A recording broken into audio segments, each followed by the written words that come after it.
ಲೋಕಾಯುಕ್ತಕ್ಕೆ ಮಾಜಿ ಸಚಿವ ದಾಖಲೆ ಸಮೇತ ಸ್ಪಷ್ಟನೆಯನ್ನ ಕೊಟ್ಟಿದ್ದಾರೆ. ತಮ್ಮ ವಿರುದ್ಧದ ಆರೋಪ ಸಂಪೂರ್ಣ ತಳ್ಳಿ ಹಾಕಿದ್ದಾರೆ ಸಚಿವ. ಲೋಕಾಯುಕ್ತಕ್ಕೆ ಸುರೇಶ್ ಕುಮಾರ್ ಸುದೀರ್ಘವಾದ ಸ್ಪಷ್ಟನೆಯನ್ನ ಕೊಟ್ಟಿದ್ದಾರೆ. ಎಸ್ಸಿ ಕುರಿತಂತೆ ಅಪ್ಡೇಟ್ ಸಿಗ್ತಾ ಇದೆ. ಭ್ರಷ್ಟಾಚಾರ ಆರೋಪಕ್ಕೆ ದಾಖಲೆ ಸಮೇತ ಸುರೇಶ್ ಕುಮಾರ್ ಸ್ಪಷ್ಟನೆಯನ್ನ ಕೊಟ್ಟಿದ್ದಾರಂತೆ.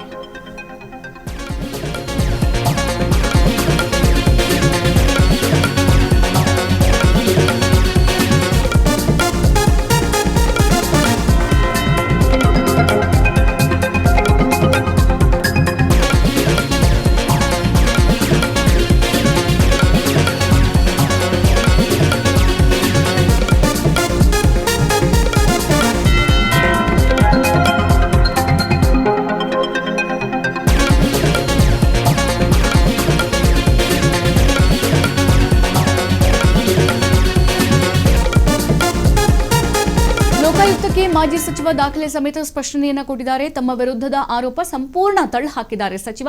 ಲೋಕಾಯುಕ್ತಕ್ಕೆ ಸುರೇಶ್ ಕುಮಾರ್ ಸುದೀರ್ಘ ಸ್ಪಷ್ಟನೆಯನ್ನ ಕೊಟ್ಟಿದ್ದಾರೆ. ಭ್ರಷ್ಟಾಚಾರ ಆರೋಪಕ್ಕೆ ದಾಖಲೆ ಸಮೇತ ಉತ್ತರ ಕೊಟ್ಟಿದ್ದಾರೆ. ಸೂರ್ಯ ಮುಕುಂದರಾಜ್ ದೂರಿಗೆ ಮಾಜಿ ಸಚಿವರು ಸುರೇಶ್ ಕುಮಾರ್ ತಿರುಗೇಟನ್ನ ಕೊಟ್ಟಿದ್ದಾರೆ. 160 ಪುಟ ದಾಖಲೆ, 27 ಪುಟಗಳ ಉತ್ತರ ಸಲ್ಲಿಕೆ ಮಾಡಲಾಗಿದೆ. ನೋಟಿಸ್ಗೂ ಮುನ್ನವೇ ಸ್ವಯಂ ಪ್ರೇರಿತ ಉತ್ತರವನ್ನ ಕೊಟ್ಟಿದ್ದಾರೆ ಸುರೇಶ್ ಕುಮಾರ್. ಇದು ರಾಜಕೀಯ ಪ್ರೇರಿತ ದೂರು ಅಂತ ಸುರೇಶ್ ಕುಮಾರ್ ಹೇಳಿರುವಂತದ್ದು. ಸದ್ಯ ವ್ಯಕ್ತಿತ್ವಕ್ಕೆ ಮಸಿ ಬಳಿಯುವಂತಹ ಯತ್ನ ಇಲ್ಲಿ ಮಾಡಲಾಗಿದೆ. ಟೆಂಡರ್ ಪ್ರಕ್ರಿಯೆಯಲ್ಲಿ ಜನಪ್ರತಿನಿಧಿಗಳಿಗೆ ಅವಕಾಶ ಇಲ್ಲ. ಟೆಂಡರ್ ಕಡತಗಳಿಗೆ ಸಹಿ ಹಾಕುವ ಅಧಿಕಾರ ಕೂಡ ಇಲ್ಲ. ಆದರೆ ಎಲ್ಲಾ ಪ್ರಕ್ರಿಯೆ ಅಧಿಕಾರಿಗಳ ವ್ಯಾಪ್ತಿಯಲ್ಲೇ ನಡೀತಾ ಇದೆ. ಭ್ರಷ್ಟಾಚಾರ ಆರೋಪಕ್ಕೆ ಮಾಜಿ ಸಚಿವ ಸುರೇಶ್ ಕುಮಾರ್ ಸ್ಪಷ್ಟನೆಯನ್ನ ಕೊಟ್ಟಿದ್ದಾರೆ. ಬಿಜೆಪಿ ಹಿರಿಯ ನಾಯಕ ಹಾಗೆ ಮಾಜಿ ಸಚಿವ ಸುರೇಶ್ ಕುಮಾರ್ ವಿರುದ್ಧ ಸದ್ಯ ಲೋಕಾಯುಕ್ತಕ್ಕೆ ದೂರು ಸಲ್ಲಿಕೆಯಾಗಿರುವಂತಹ ವಿಚಾರ ಸದ್ಯ ರಾಜಕೀಯ ವಲಯದಲ್ಲಿ ಬಹಳ ಚರ್ಚೆಗೂ ಕೂಡ ಗ್ರಾಸ ಆಗಿದೆ. ಈ ಬಗ್ಗೆ ಪ್ರತಿಕ್ರಿಯೆ ನೀಡಿರುವಂತಹ ಸುರೇಶ್ ಕುಮಾರ್ ತಮ್ಮ ವಿರುದ್ಧದ ದೂರು ಶುದ್ಧ ರಾಜಕೀಯ ಪ್ರೇರಿತ ಆಗಿದೆ. ತಮ್ಮ ವ್ಯಕ್ತಿತ್ವಕ್ಕೆ ಮಸಿ ಬಳಿಯುವಂತಹ ಉದ್ದೇಶದಿಂದಲೇ ಈ ಸುಳ್ಳು ಆರೋಪಗಳನ್ನ ಮಾಡಲಾಗಿದೆ ಅಂತ ಹೇಳಿದ್ದಾರೆ. ಮತ್ತೆ ಈ ಕಾಂಗ್ರೆಸ್ ಕಾರ್ಯಕರ್ತ ಹಾಗೂ ವಕೀಲ ಸೂರ್ಯ ಮುಕುಂದರಾಜ್ ತಮ್ಮ ವಿರುದ್ಧ ಭ್ರಷ್ಟಾಚಾರ ಆರೋಪ ಮಾಡಿ ಲೋಕಾಯುಕ್ತಕ್ಕೆ ದೂರು ಸಲ್ಲಿಕೆ ಸಂಬಂಧ ಇದು ಸ್ವಯಂ ಪ್ರೇರಿತವಾಗಿ 160 ಪುಟಗಳ ದಾಖಲೆಗಳೊಂದಿಗೆ 27 ಪುಟಗಳ ಉತ್ತರವನ್ನ ಸದ್ಯ ರಾಜಾಜಿನಗರ ಕ್ಷೇತ್ರ ಶಾಸಕ ಮಾಜಿ ಸಚಿವ ಎಸ್ ಸುರೇಶ್ ಕುಮಾರ್ ಕೊಟ್ಟಿದ್ದಾರೆ. ತಮ್ಮ ವಿರುದ್ಧದ ಓರ್ವ ವ್ಯಕ್ತಿ ಕರ್ನಾಟಕ ಲೋಕಾಯುಕ್ತರ ಬಳಿ ದೂರು ಸಲ್ಲಿಸಿರುವುದು ಮಾಧ್ಯಮಗಳ ಮುಖಾಂತರ ತಿಳಿದಿದೆ. ಹಾಗಾಗಿ ದೂರಿನ ಅಂಶಗಳನ್ನು ನಾನು ಅಧ್ಯಯನ ಮಾಡಿದ್ದೀನಿ. ಆ ನಂತರದಲ್ಲಿ ಲೋಕಾಯುಕ್ತಕ್ಕೆ ಉತ್ತರ ಕೊಡುವುದಾಗಿಯೂ ಕೂಡ ತಕ್ಷಣವೇ ಹೇಳಿದ್ದಾರೆ. ಹೀಗಾಗಿ ಲೋಕಾಯುಕ್ತರಿಂದ ಯಾವುದೇ ನೋಟಿಸ್ ಅಥವಾ ಸಂದೇಶ ಬರೆದಿದ್ರೂ ಕೂಡ ಸ್ವಯಂ ಪ್ರೇರಿತವಾಗಿ ಸುದೀರ್ಘ ಉತ್ತರ ನೀಡಿರುವುದಾಗಿ ಸುರೇಶ್ ಕುಮಾರ್ ತಿಳಿಸಿದ್ದಾರೆ. ಕಳೆದ ಗುರುವಾರ ಜುಲೈ 2ನೇ ತಾರೀಕು ಸೂರ್ಯ ಮುಕುಂದರಾಜ್ ಅನ್ನೋ ವ್ಯಕ್ತಿ ನನ್ನ ಮೇಲೆ ಕರ್ನಾಟಕ ಲೋಕಾಯುಕ್ತ ಸಂಸ್ಥೆಗೆ ಒಂದು ದೂರನ್ನ ಸಲ್ಲಿಸಿದರು. ಆ ದೂರನ್ನ ಸಲ್ಲಿಸಿರೋ ವಿಚಾರ ನನಗೆ ಮಾಧ್ಯಮಗಳ ಮೂಲಕ ಅದರ ಮಾಹಿತಿ ಗೊತ್ತಾಯಿತು. ನಾನು ಅದು ಗೊತ್ತಾದಾಗ ನಾನು ತಕ್ಷಣ ಒಂದು ಹೇಳಿದ್ದೆ, ನಾನು ಪೂರ್ತ ದೂರನ್ನ ಈ ಸಾಮಾಜಿಕ ಜಾಲತಾಣಗಳಲ್ಲಿ ಏನು ಬಂದಿದೆ ಅದ್ರ ಮೂಲಕ ಪೂರ್ತಿ ದೂರನ್ನ ನೋಡಿದ ಮೇಲೆ ಅಧ್ಯಯನ ಮಾಡಿದ್ಮೇಲೆ ನಾನೇ ಲೋಕಾಯುಕ್ತರಿಗೆ ಪೂರ್ತಿ ವಿವರ ನಾನು ಕೊಡ್ತೀನಿ. ನನಗೆ ಇದುವರೆಗೂ ಲೋಕಾಯುಕ್ತ ಸಂಸ್ಥೆಯಿಂದ ಏನೂ ನೋಟಿಸ್ ಬಂದಿಲ್ಲ. ಆದರೆ ನಾನೇ ಹೇಳಿದೆ, ನೋಟಿಸ್ ಬರೋಕ್ಕಿಂತ ಮುಂಚೆನೆ ನಾನು ನನ್ನ ಪ್ರತಿಕ್ರಿಯೆಯನ್ನು, ನನ್ನ ಉತ್ತರವನ್ನು ನಾನು ಕೊಡ್ತೀನಿ.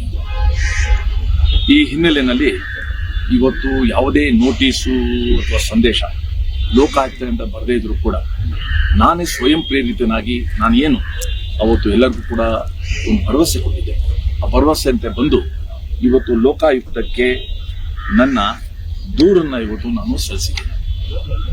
ಈ ದೂರು ಸುಮಾರು ಅಥವಾ ನನ್ನ ಪ್ರತಿಕ್ರಿಯೆ ದೂರಿಗೆ ಪ್ರತಿಕ್ರಿಯೆ ಕೊಟ್ಟಿದ್ದೀನಿ. ನನ್ನ ಉತ್ತರ ಸುಮಾರು 20 ಪೇಜುಗಳು, 27 ಪೇಜು ಜೊತೆಗೆ 160 ಪೇಜು ದಾಖಲೆಗಳನ್ನ ಇವತ್ತು ನಾನು ಲೋಕಾಯುಕ್ತರಿಗೆ ಇವತ್ತು ಒಪ್ಪಿಸಿದ್ದೀನಿ. ಅದನ್ನ ದಾಖಲು ಮಾಡಿದ್ದೀನಿ. ಇವತ್ತು ಆ ವ್ಯಕ್ತಿ ನನ್ನ ಮೇಲೆ ಏನು ದೂರು ಸಲ್ಲಿಸಿದ್ದಾರೆ, ಆ ದೂರಲ್ಲಿ ನಾನು ಯಾರೋ ಬೇನಾಮಿ ಗುತ್ತಿಗೆದಾರರಿಗೆ ಅವ್ರಿಗೆ ಪ್ರೋತ್ಸಾಹ ಕೊಡೋಕ್ಕೋಸ್ಕರ, ಬೆಂಬಲ ಕೊಡೋಕ್ಕೋಸ್ಕರ, ಅವ್ರು ಸಹಾಯ ಮಾಡೋಕ್ಕೋಸ್ಕರ ನಾನು ಕಾರ್ಯ ಮಾಡಿದ್ದೀನಿ.